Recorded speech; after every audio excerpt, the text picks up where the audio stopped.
Shut up and sit down. It's where the big boys play. SICW. All right. Welcome to Squid Ring Podcast, everybody. Episode 75, I believe. It's been a week or so since we've recorded through vacation, fantasy football, illness, all that stuff had issues on why we did not record.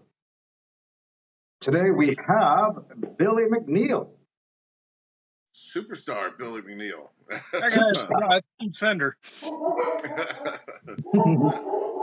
How dare you compare me to him? This is where my dogs like to kick in. Yeah. Nothing right until we introduce Billy. And, of course, we have Big Texan Jim Hoffarth and Belleville's own Bobby D, which on the show Saturday, they gave it to somebody else for some reason. So, you weren't Belleville's Billy, own Bobby D anymore.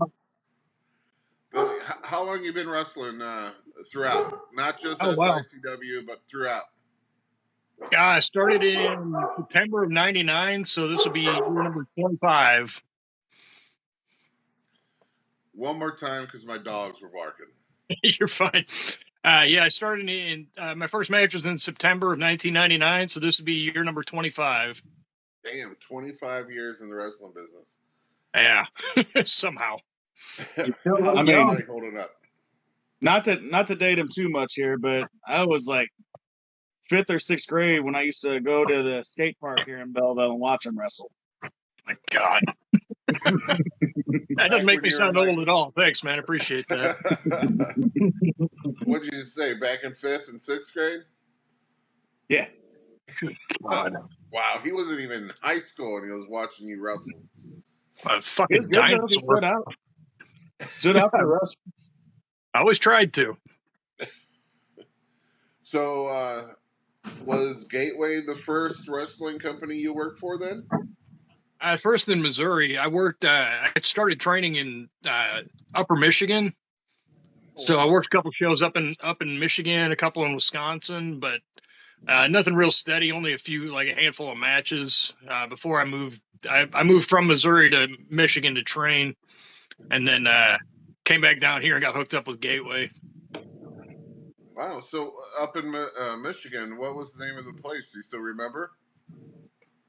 The places I worked, they were just kind of like a thrown together thing. I actually ended up working a show.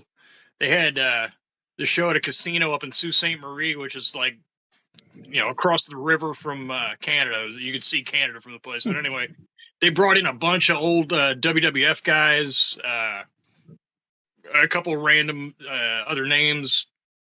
Sabu was on the card, Typhoon, Tatanka. I'm trying to remember who else. Bruce Hart of the legendary Hart wrestling family was on that. Let's see, Bruce Beefcake, Greg Valentine, Terry Funk. Wow. My trainer, Bastion Booger. It was a crazy show. Bastion Booger was your trainer? Yeah. Believe it or not, that was actually who got me started in pro wrestling. Oh my God. Obviously, I've kept a lot of that influence since then. So. Oh, yeah? Yeah, pretty clearly. I mean, you watch him, it's like watching me. I would have never put the two together, Billy. Nor would anyone, I don't think. I mean, I'm sure most of the kids watching today have no idea who Bastion Booger is, and even less know who Norman the Lunatic was, which is his previous gimmick in WCW. Right. So, yeah, Google it, kids, you'll have a good time. It's hilarious and Nick, you're gonna have to find some pictures of Bastion Booger and put this in there because I think we actually talked about him once when we were doing the episode where we talked about the weirdest gimmicks in pro wrestling because he was definitely one of them. No doubt about it. Characters, Norman the Lunatic in WCW or Bastion Booger.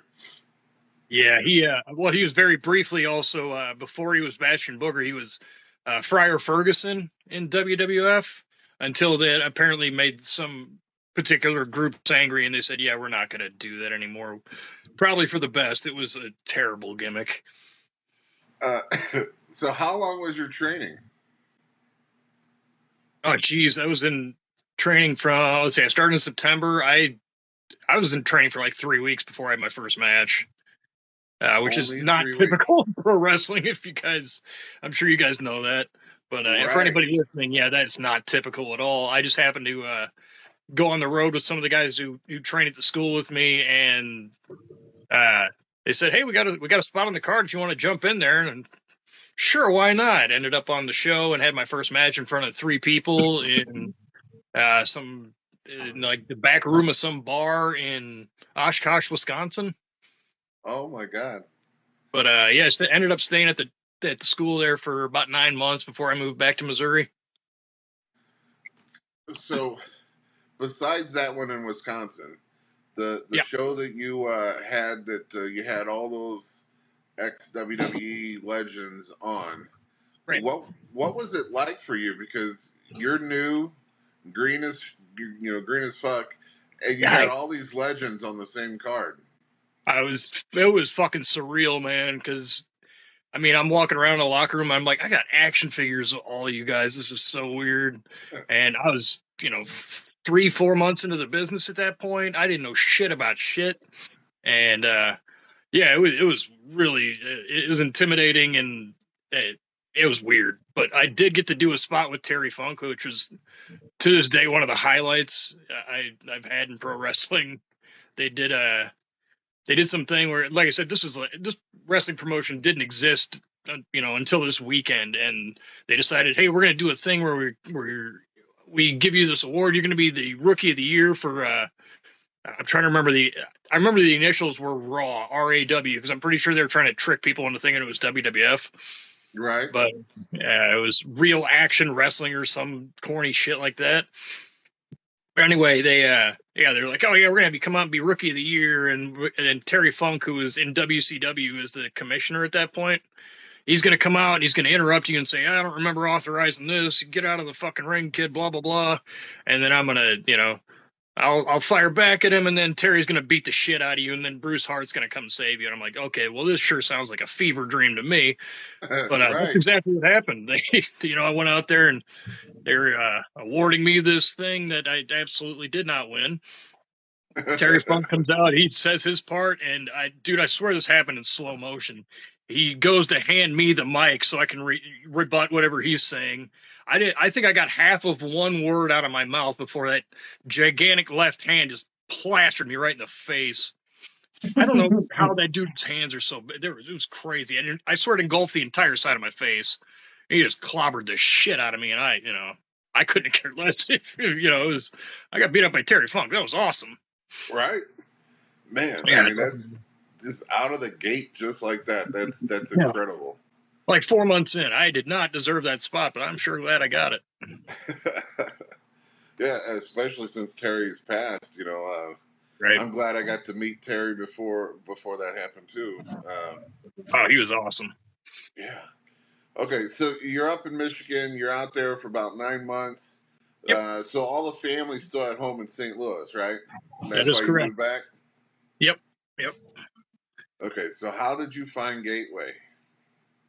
I was honestly kind of by accident. I was just, I came back from Michigan and I was kind of like, well, and people got to know too, the internet is not quite as comprehensive as it is now back then.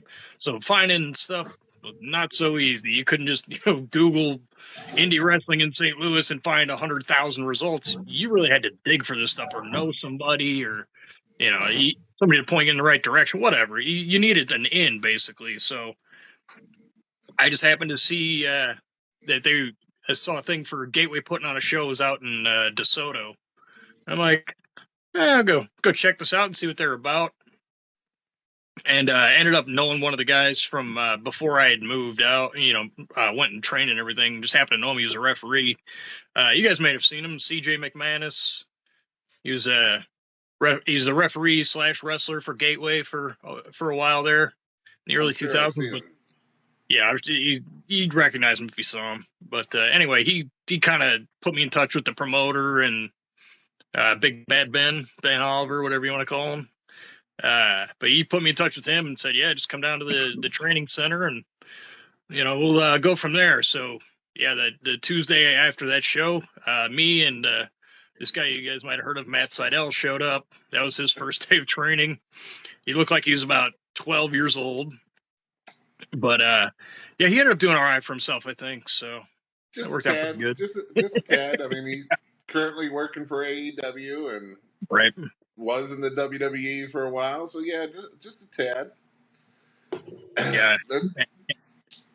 So Go gotta ahead. ask, since you had 9 months of training, did you show up thinking, one, did you know it all and you're just going in there and trying to get a spot, or did they break you back down and retrain you and eventually you got a spot on the card? It was definitely both of those things. I went in thinking I knew everything about everything, and yeah, as anybody will tell you, after that amount of time in wrestling, you know absolutely nothing, especially with as little like actual match experiences I had.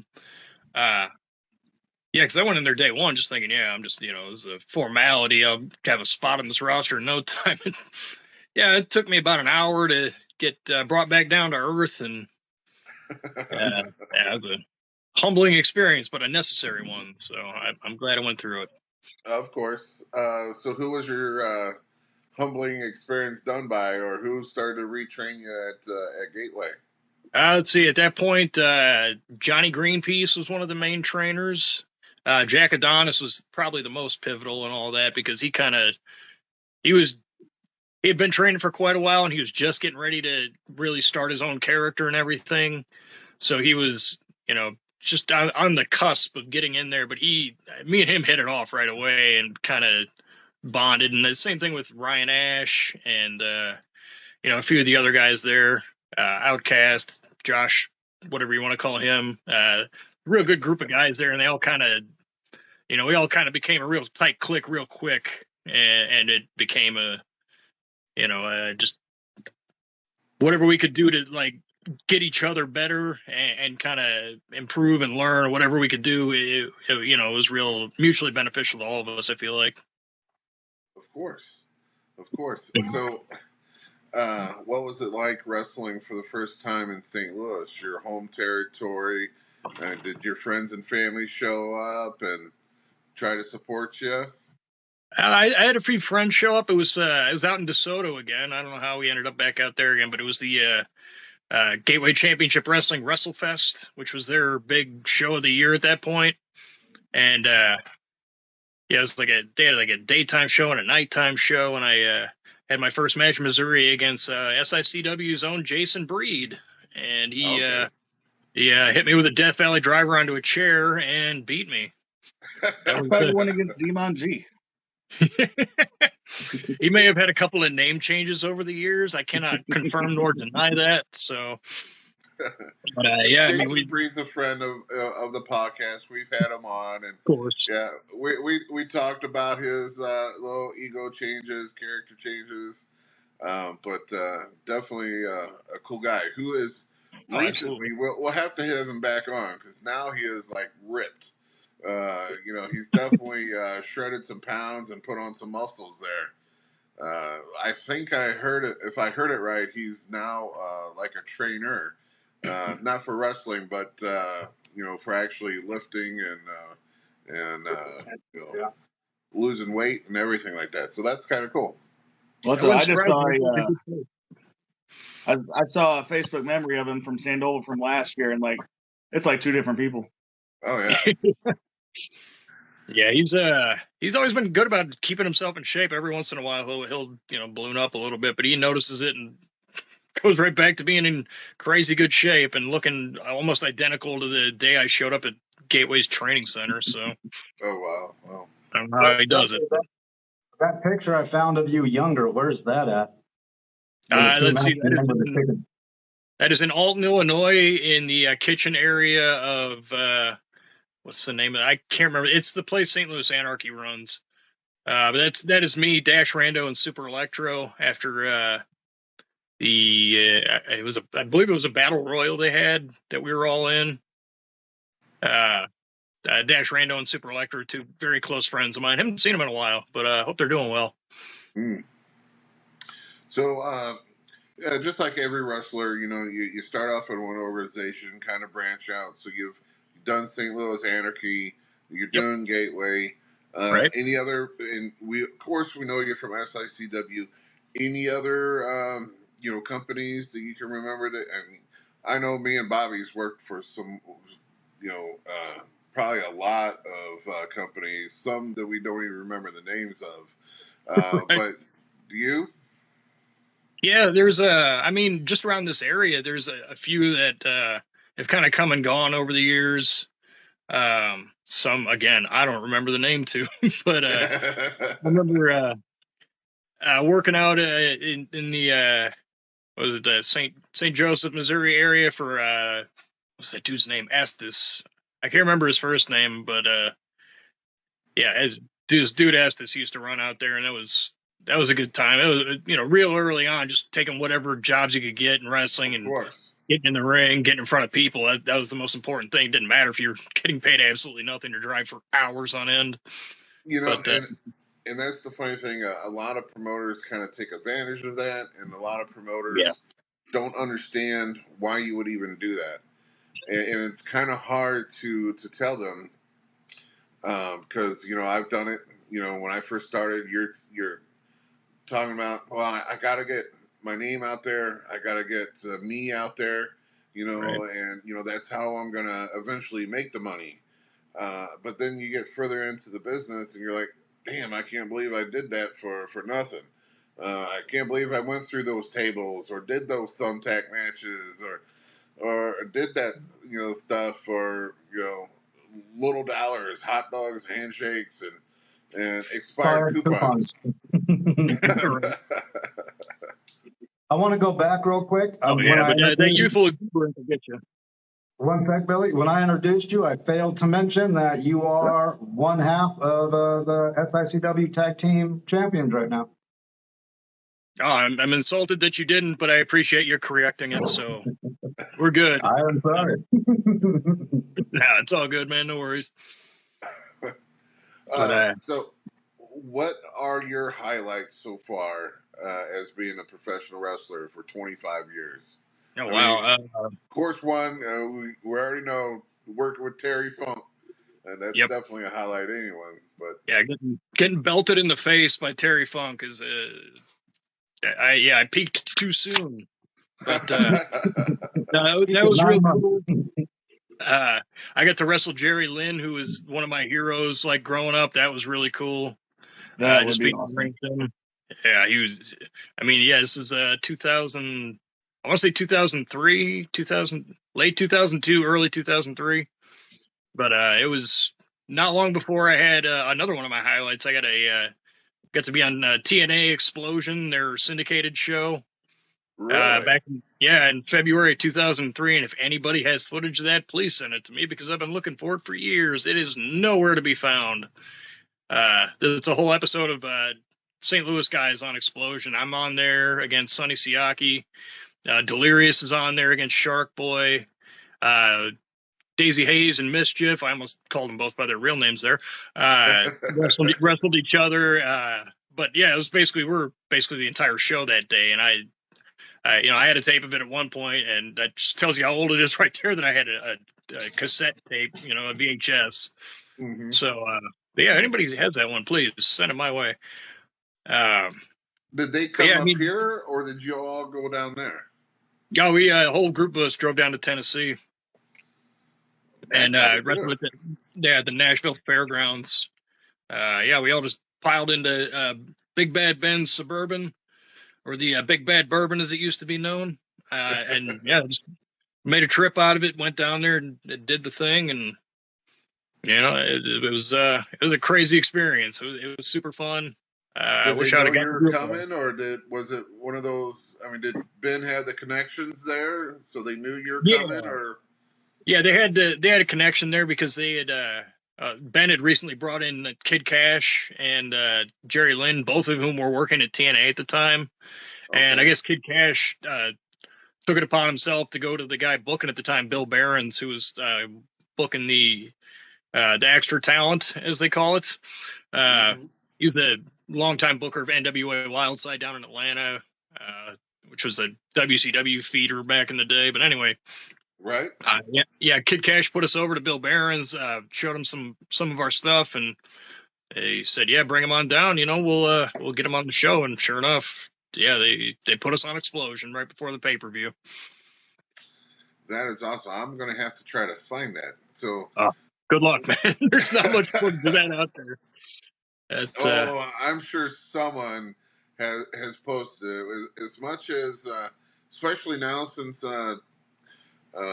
they rebranded themselves TNA again. Right. I'm sure a lot of people went back through that catalog to try to make some money off of it. God, I hope so. What year again was that? That was 2003, February 2003. February 2003. Okay. Yep. Yeah. And then, like 2 days later, I had a scaffold match against Sean Vincent. And we almost killed each other. So, yeah, good time. Another highlight right there. What's that?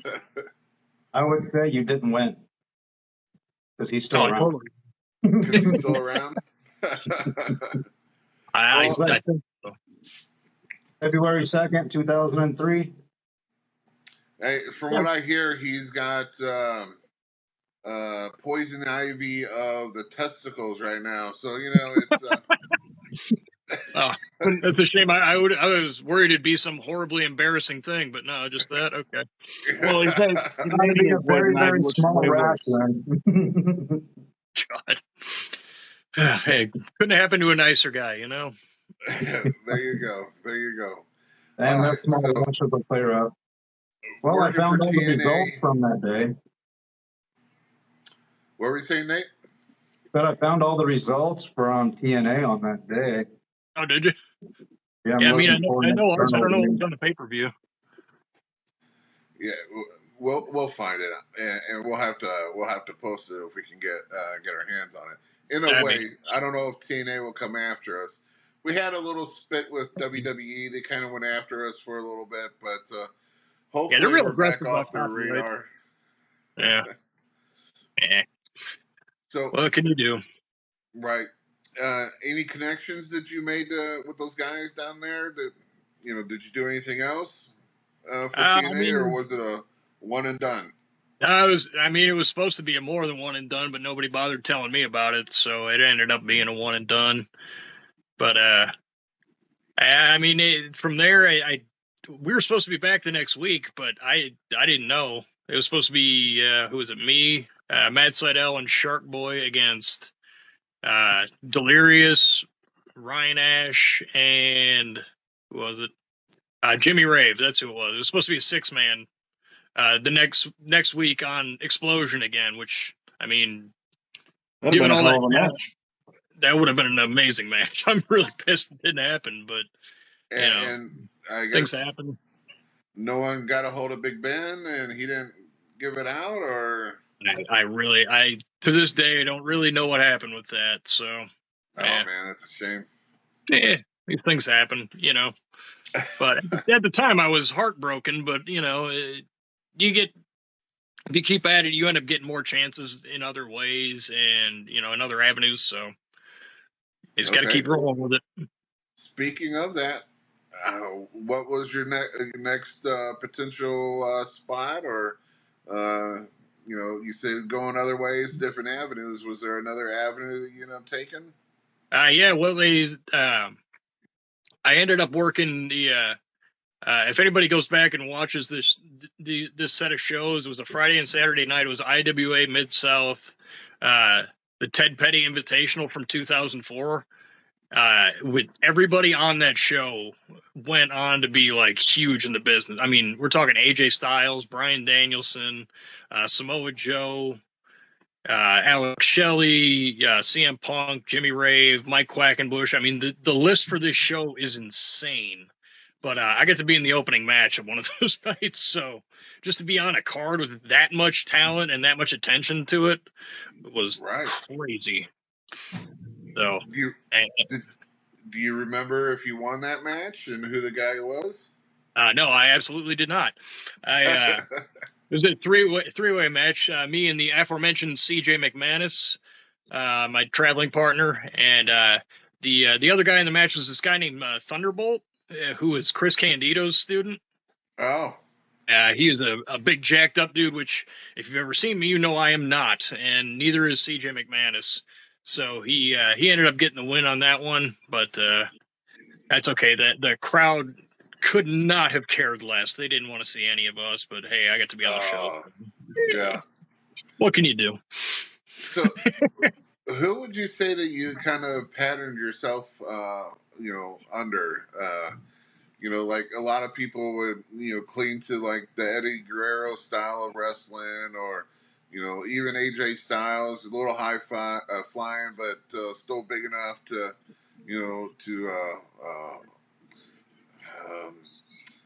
I'm lost in words, brawl. No, yeah. But who did you pattern yourself under?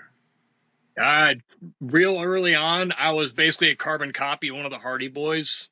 I had the pants and everything. So, I mean, I wasn't even trying to hide it. I'd just do their moves and wore their clothes. But thankfully, that didn't last long until I started picking up some stuff of my own. And then, I don't know, from then on, I picked little bits here and there from people, some people more than others. Like, if you ever watch Tajiri stuff or Paul London, you'll see a lot of my stuff in there, a lot of the influence there. I think I probably borrowed the most from those two, but I take stuff from all kinds of places. Like I'll see, random stuff on the internet from people I've never heard of, and I'll just, hey, that looks neat. Let me put my own little spin on this and try that. And Definitely. but those Paul London and Tajiri, that's my my two biggest in-ring influences anyway. So I should have asked this question earlier on, because we asked this of every guest, and this is going to be a little difficult for you, I think, only because your trainer was in WCW and also in WWE/F. Growing up, what did you follow? Were you mainly a WCW kid or a WWF kid? I was actually, as far as wrestling goes, I was very spoiled as a kid. I grew up in Minnesota. So I had WWF, WCW, AWA, WCCW, and then local like indie promotions from the area. Like when the weekend came, I had hours of pro wrestling to watch. It was awesome. Oh my god! But I think WWF was probably number one, and then closely thereafter NWA, WCW. And AWA was kind of on its way out at that point, so there wasn't a lot of good stuff going on there. Well, did you get to see like what do they call it? The clashes of the WCCW coming up to AWA and doing was it the supercards? Is that what I'm thinking? Because I know. Yeah, I think so. It's a little before my time, before I got into it. Okay. But I was aware of that, yeah. So I always explain it that as a kid, I grew up watching more of the WWF, but then as soon as you become more of a worker, then you go backwards and start watching the WCW /NWA, because those were the workers back in the day. 100%. Yeah, you go back and watch. You just didn't realize it, but. Oh, completely. Yeah, because that WWF stuff was way more theatrical, and they're gimmicked out of their minds. But the actual in-ring work, aside from the few of the usual suspects, you got Macho Man, Steamboat, and Owen Hart, Bret Hart, those guys. I mean, beyond that, like you go back and watch them, it's terrible. But a lot of that old NWA, WCW stuff really holds up, and it's just as good now as it was then. So Bobby was a WCW kid growing up, so that's why I did a little proud moment when you said WWF, because even though I am older than Bobby, but I don't know. As a kid, you look for that fear, that superstar, bigger than life type of character, and Hulk Hogan was the guy for me back in the day. Oh yeah, he's definitely what got me in. But as soon as you start working and training and start trying to learn the business, you had to go to those WCW, NWA, or even back catalog in the WCCW and stuff like that, just so you could learn. Oh yeah, completely. It's a whole different style. I think people today, who kids coming up today, don't realize that just because everything's pretty similar now. There's not really that divergence of styles, especially on television. But yeah, back then, you can kind of tell where somebody came from based on how they worked, and it was a very different time.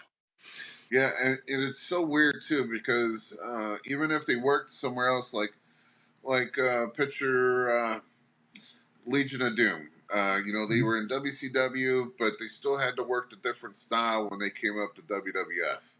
Oh yeah, Ric Flair. Well, I guess Ric Flair's a bad example because he worked the same style regardless. pretty Pretty much. much. Steiner Brothers, I feel like, was a good one. Steiner Yeah. Brothers tried to work that style, and they look like they're just absolutely murdering people in WWE, and they probably were. But Right. yeah, It, definitely. I mean, when the Brainbusters, Tully and Arn went up north, you can definitely tell. I mean, they look like badasses, but they were probably just like another nine in the office type of situation. But everyone that they worked, they just beat the shit out of because they could wrestle. exactly. What are some things that you would like to do? You say like yourself, you got 25 years in. I mean, a lot of the big guys don't even get 25 years in. What Right. are some things that you want to do before the retirement bug itches?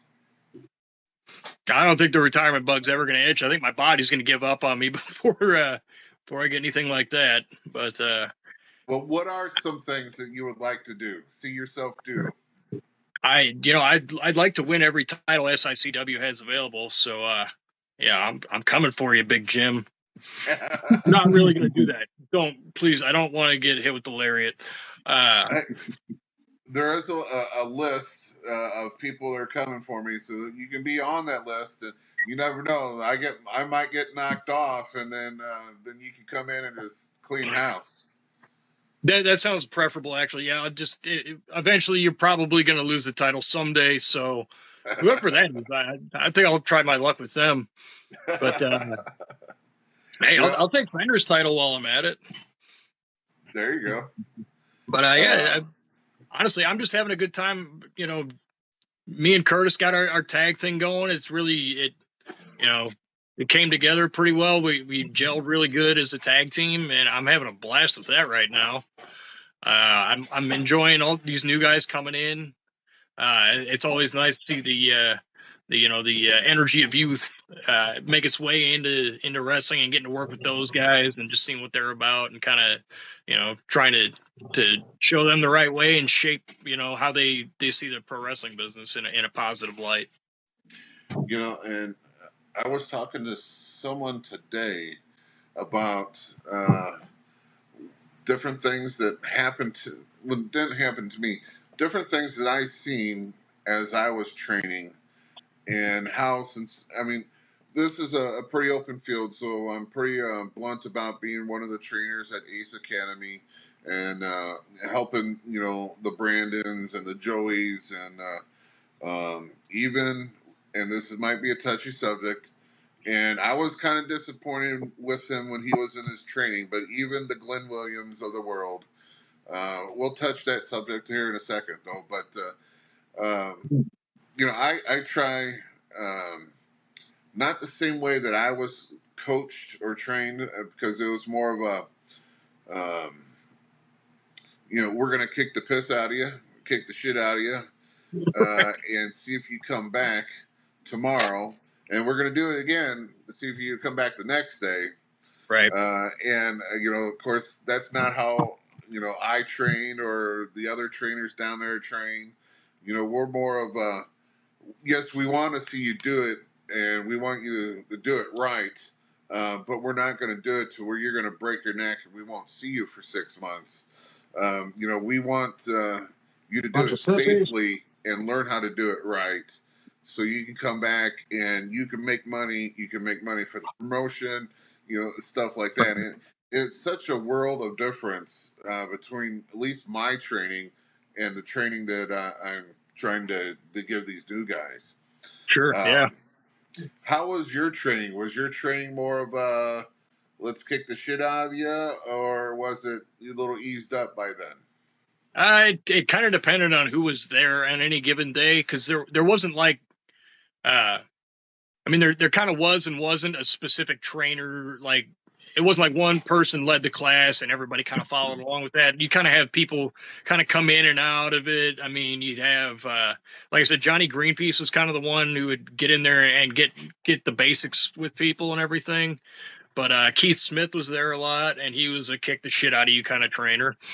And I'm sure that's a huge shock to anybody listening to this.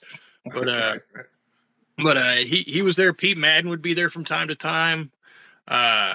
Every once in a while, Big Bad Ben would get in there and show you how it's done. But for the most part, it was more of a nurturing experience than a let's see what you got, kid kind of experience. And I don't know. I mean, all the talent that came out of that promotion, I feel like they probably went about it the right way, doing it that way. And we all ended up kind of, like I said, just kind of pushing each other. And it was like, hey, you come in with like, hey, I saw this thing, or I came up with this idea. Let's try this out. And then, you kind of end up, going by trial and error, everybody kind of, helping each other out.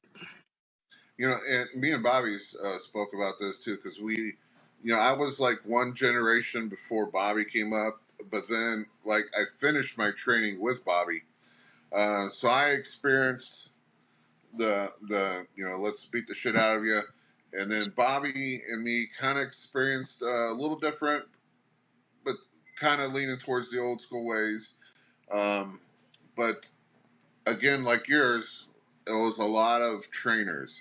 There was a couple standouts that was a constant, but then you had the other ones that come in there and teach you a different way. And I think that's the best way. You have the constant, like in my experience now, I'm the constant. I'm there every Tuesday, but we also have like guest appearances. Bobby's come in, Gary Jackson's come in, and I think it's great because I can tell the guests, hey, this is what they've done. This is what they know how to do. If you got a different way of teaching this, by all means, and that, because I always say, I want you to learn how everyone does it. And then you got to be the one to pick out the one that you can do the best and carry that one with you. Absolutely. But you got to get all that experience in, I feel, and then, pick up what, like you said, you took a little bit from here, a little bit from there, and that's what molds you, Absolutely. Yeah, definitely. So I said we'll get with it in a second. So we should have said something at the beginning of this video. This is not normally what Billy looks like. I've never seen Billy with such a short hairstyle. Normally he's, I wouldn't say Goldilocks, but he did have some locks on him. Yeah. But I had a nice little run there with the old mop on top, but here we are. Right. So this past Saturday, there was a match between him and Glenn Williams, and of course it was hair versus a servant type of duty for 30 days or something like that on the line. Yeah, if I win, Glenn was my butler / manservant for 60 days. Should I lose, there goes the hair. You can probably tell what happened based on what I look like right now. So you won and then had him cut it? Yeah, that's what it was. Yeah. Sure. Yeah, let's call it that. So what led up to this stipulation? What happened matches prior?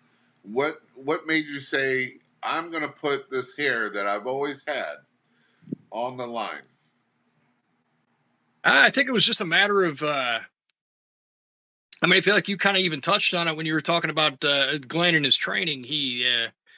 I feel like he got the wrong idea at some point, and his attitude towards everything, it was just, I can see talent in the guy, which is the most frustrating part. And I feel like he's gotten the wrong people in his ear.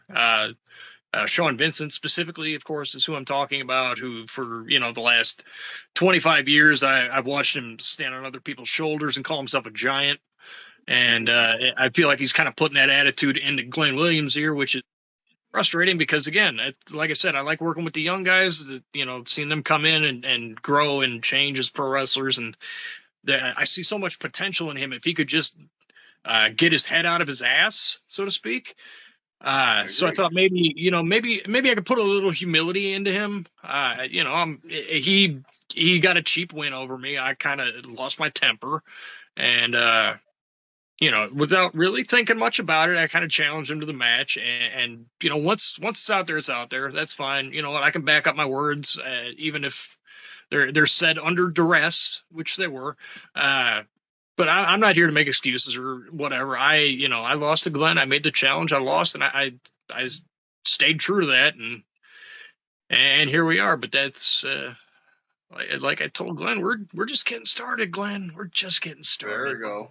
Now I'm gonna kind of make you relive this a little bit. So glorious. Nathan, go ahead and hit that video. Now when it comes out. We're all just going to see that video, not all of us. So the video will be a much bigger picture. Like you. But now, all of these online classes I took to be a barber. Okay, well now I don't feel bad. Joking. I just spit on him. I'm going to drum roll, or if you guys want to cheer for me like I deserve. A couple people cheering there. What the hell? I'm pretty sure they were paid off. Those are Canadian fans, I think. Gotta be, right?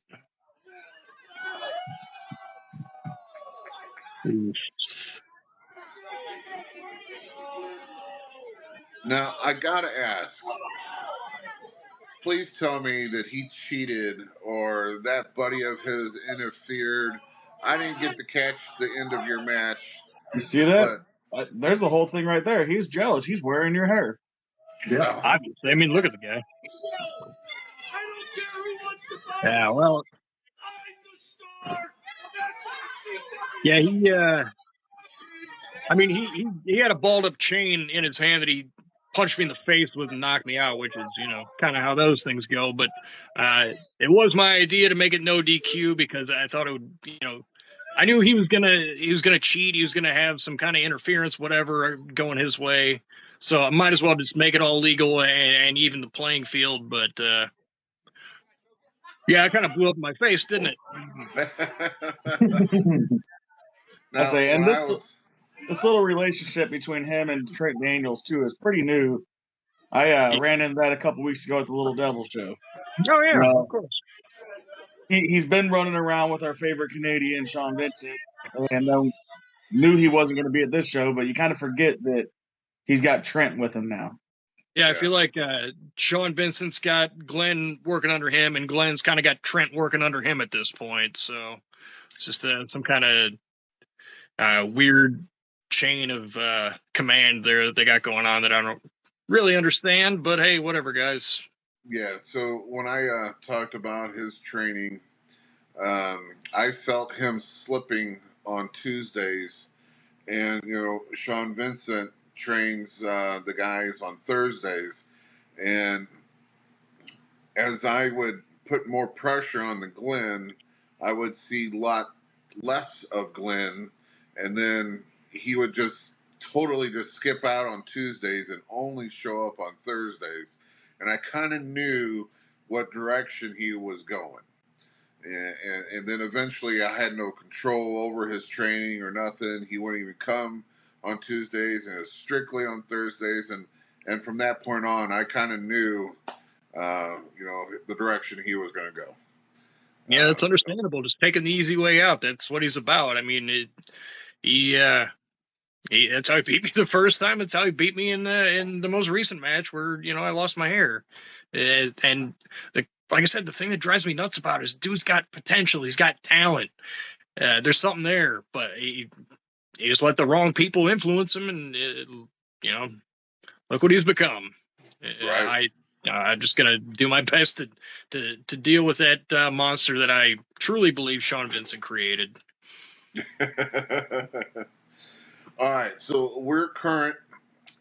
You're saying this is just the beginning, so Yeah, we're gonna look forward to seeing some more of you versus Glenn Williams in the future, and absolutely. Yeah, we got. hopefully you can get the best of him in some of these bashes. You know, that'd be great. I have no doubt that I will. I mean, my record against him is like 20-2 at this point. It's just one of those two was, pretty crucial with a lot on the line, unfortunately, and Right. it's just bad timing, whatever you want to call it. Yes. Let me get your viewpoints on a couple things out of the wrestling world nowadays. One, if you were up and coming wrestler, where would you lead someone? Down like TNA, try to still go for the WWE. What do you think about the landscape of the wrestling world? I think the landscape right now is honestly really good. Just having more companies available where guys can go and make money is always going to be a good thing. And for a really, really long time, that didn't exist. I mean, WWE was the only game in town from, the first few months of 2001 until 2018 when AEW formed. And I mean, TNA's kind of been bubbling under the surface all that time, but they never seem to really break through to that next level. But I mean, they seem to be doing pretty good now. I mean, they got a new ownership and everything, and that they seem to have a little money behind it, which is always good. But in terms of where I would point, a young guy in the business now, I guess it really depends on what you feel like your strengths are. I feel like if you're more if your style's more of a lucha or a Japanese influence, I would probably try and aim for an AEW or TNA, and the TNA I feel like has got a pretty good mix of the two, more of that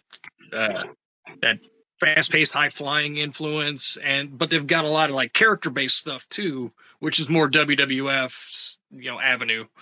But I'd say somebody who's got a little more size on them maybe, and leans a little more towards the character-based stuff. I would say probably try and get into WWE.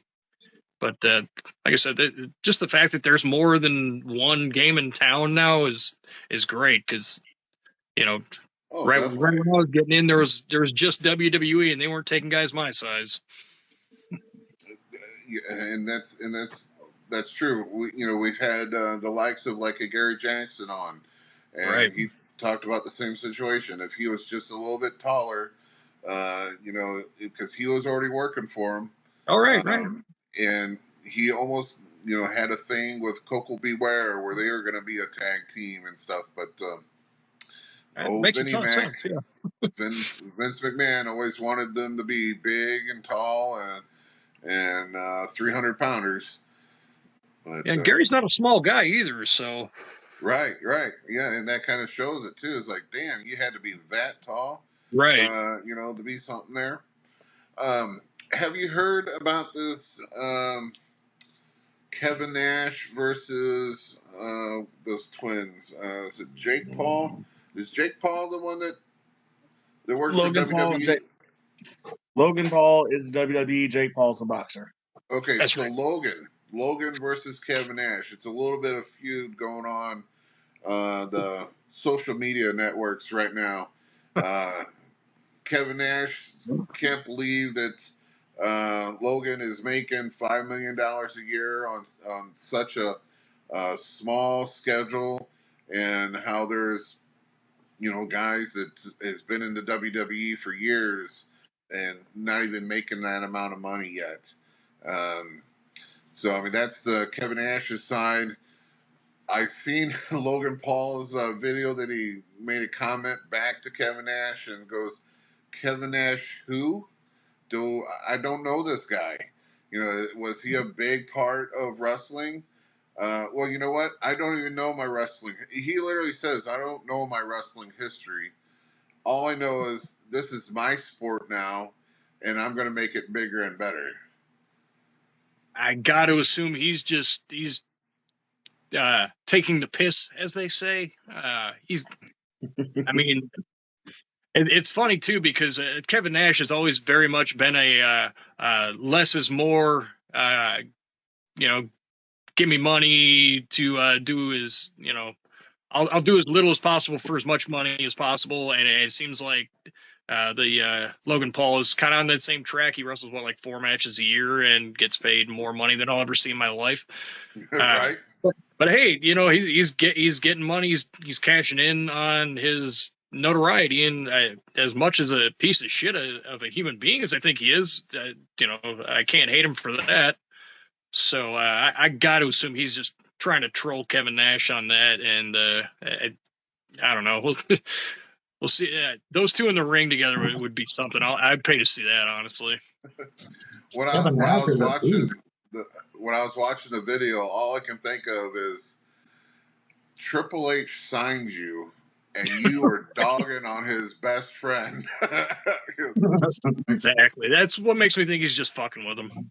Yeah. Yeah, I like to see where it goes. I mean, I know Kevin Nash has always said that, he trains every day like he still is a wrestler.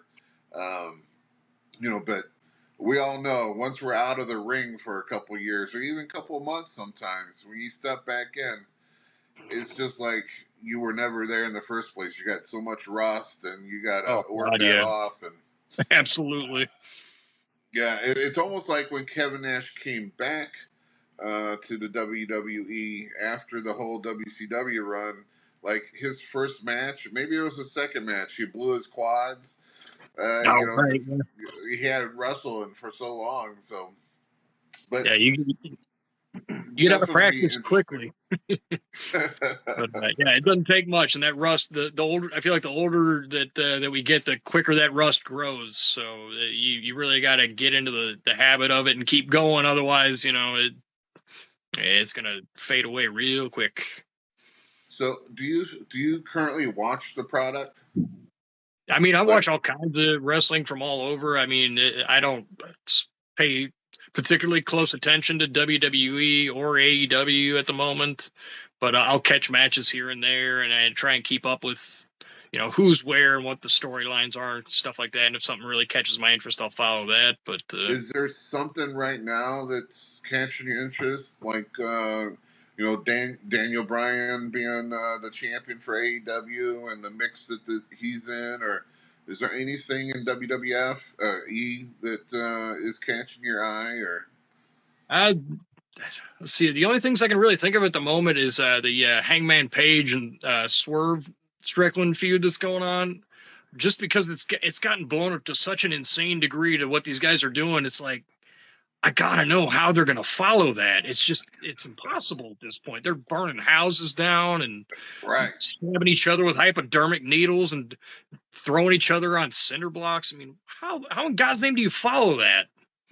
I just watched the cinder block one, probably about an hour before we got on here. I was like, holy Oh, I'd be in bed for a week after that. Oh,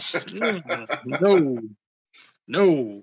But yeah, I mean, Bryan Danielson in his what promises to be his final run as champion, that's got a little intrigue to it, because I guess the subtext to that is when he loses the belt, he's done. So, I mean, that's just built in interest in any match right there.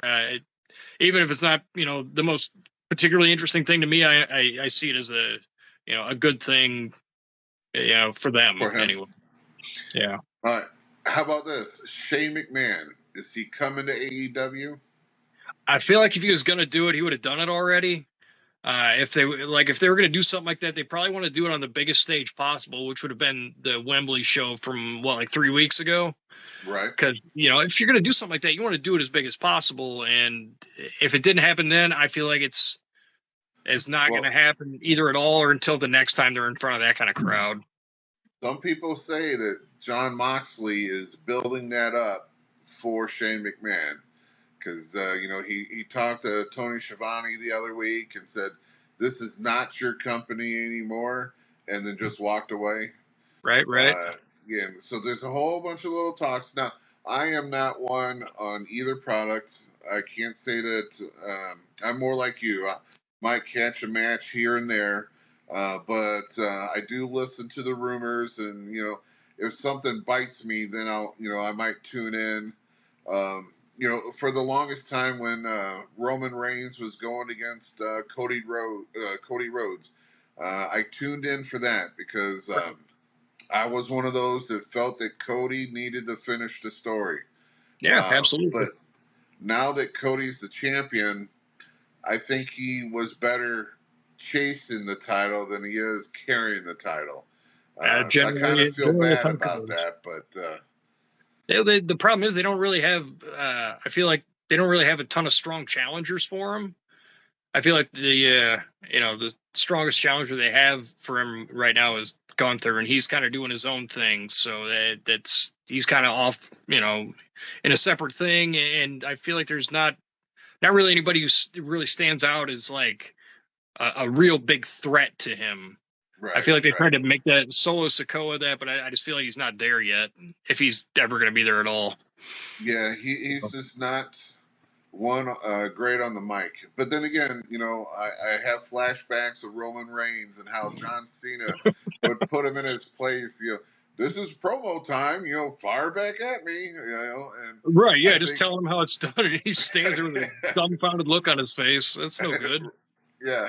So, but I think what they're doing with the bloodline, I think they took their biggest heel, which is Roman Reigns, and immediately popped him back into being a babyface because now he's going against his cousins or brothers in war, and right. They totally missed the rematches that him and Cody could have had. But I know this is probably the storyline that they wanted to tell that Cody kind of interfered in when it was supposed to be Roman versus The Rock and stuff like that, so. Yeah, that seemed to kind of go off the rails there. And also, obviously the biggest challenger Cody could have is The Rock, but where's he been since WrestleMania?